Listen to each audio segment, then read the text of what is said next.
તો Bharuch traffic education ટ્રસ્ટના એક જવાન પર છેડતીનો આરોપ લાગ્યો છે અને આ છેડતીના આરોપની સાથે સ્થાનિકોએ આ જવાનને માર માર્યો છે।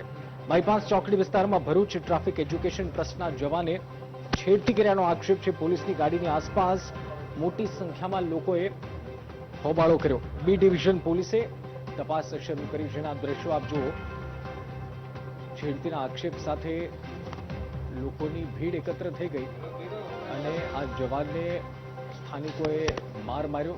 જો કે હાલ પોલીસે, બી ડિવિઝન પોલીસે તપાસ શરૂ કરી દીધી છે। સંવાદદાતા હારૂન ફોન લાઈન પર જોડાયા છે। હારૂન, દ્રશ્ય દેખાઈ રહ્યા છે, લોકોના ટોળા છે પોલીસની ગાડીની આજુબાજુ, શું આખો મામલો છે? છેડતીનો આક્ષેપ એક જવાન પર?